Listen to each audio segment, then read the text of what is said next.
It's the great Dendro Archon. How can I help you?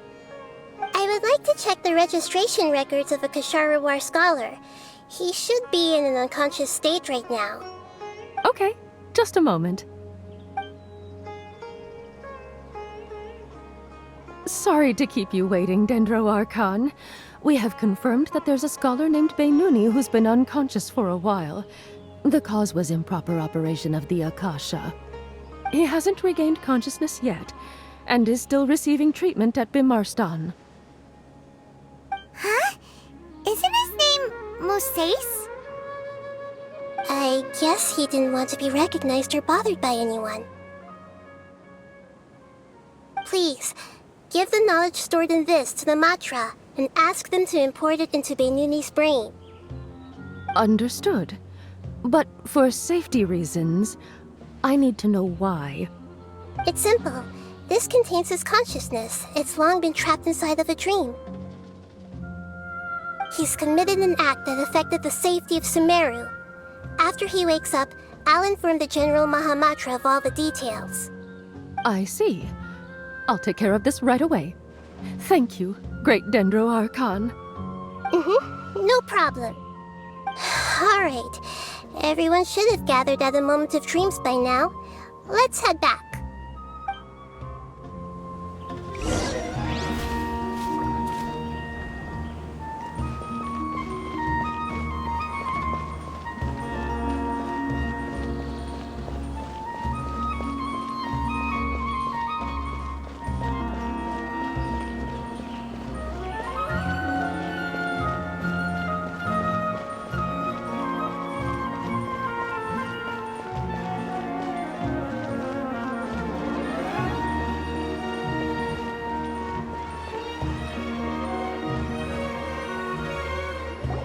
Let's be quiet and just listen in.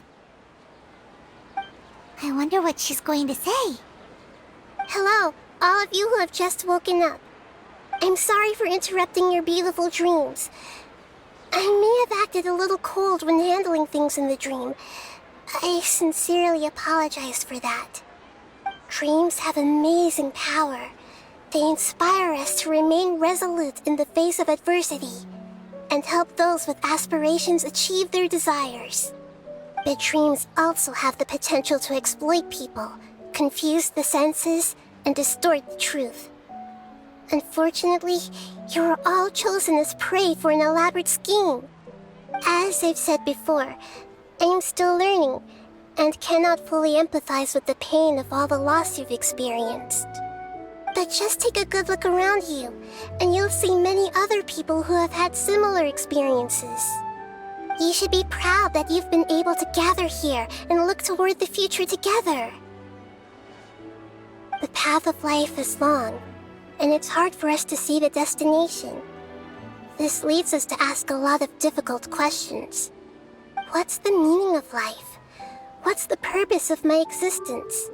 Why do I keep experiencing pain and loss? Of course, the most comfortable choice is to stop progressing. Give up thinking, and just keep repeating whatever you're already familiar with. Whenever you have such thoughts, just look at the people and things around you. Some people work hard all day so that their families can have a hot meal on the table at night. Some people travel all over the world in order to create art that resonates with all of Teyvat. Some venture in search of the world's secrets to prevent rapidly approaching, yet still unknown, world-shattering catastrophes. Life is not just about yourself. Each and every one of your actions shapes you and the world around you. Look, friends and family will remember what you've done, and even some people you've never met may benefit from your actions. Therefore, many people will strive forward to forge new paths, even if they have to endure great pain to do so.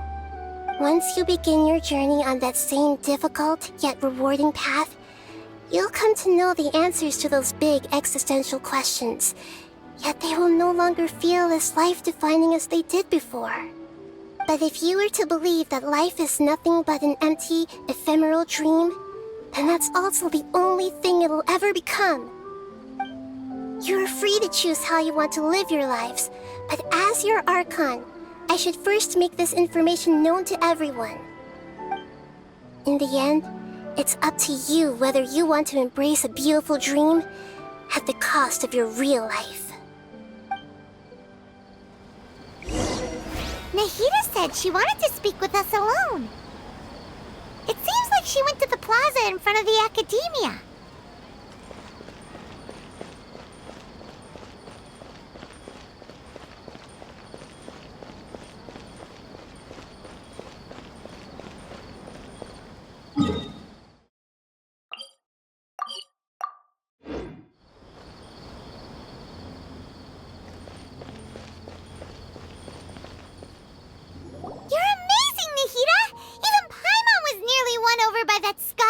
Dream. Well, he's very good at manipulating the weaknesses of human nature, but perhaps he himself had fallen prisoner to them long ago. That dream was incredibly beautiful and enticing. Ordinary people couldn't see through it and easily lost themselves within it.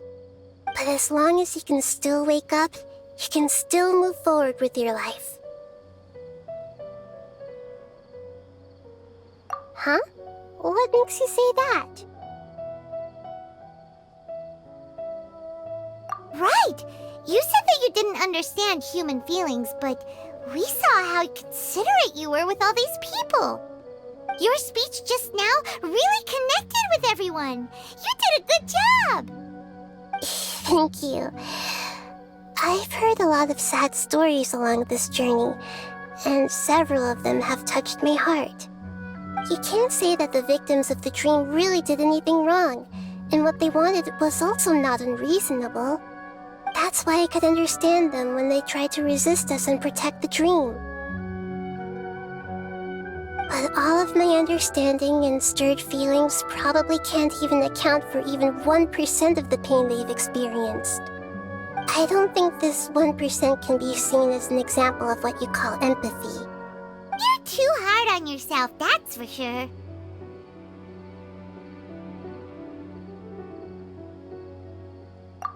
Alright. I suppose going out into the world will help my confidence grow. I've learned that emotions are nothing like knowledge, and that's why it's hard for me to put them into words sometimes. Beinuni, or Moses, said that I had never personally felt the pain of loss.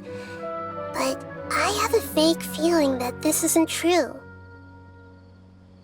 The moment I entered the dream, I felt like I was wrapped in a blanket of warm feelings. It was so warm that it felt like I had returned to the start of my life, and I didn't want to wake up anymore.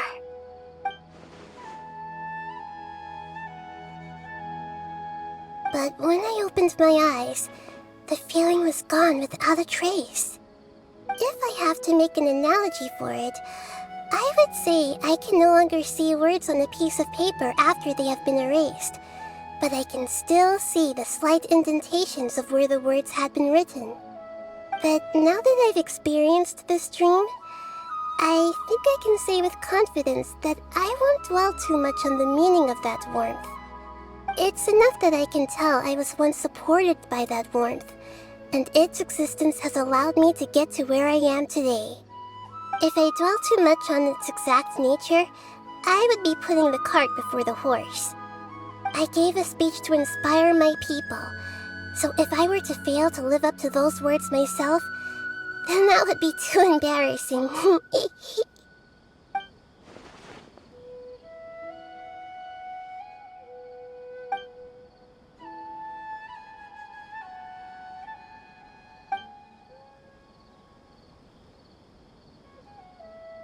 Hey, what's with that serious look? You keep looking like there's something you want to say. Is there anything you want to tell me?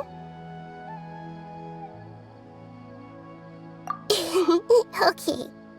Since we just woke up, let's stretch a little bit. A new day is about to begin.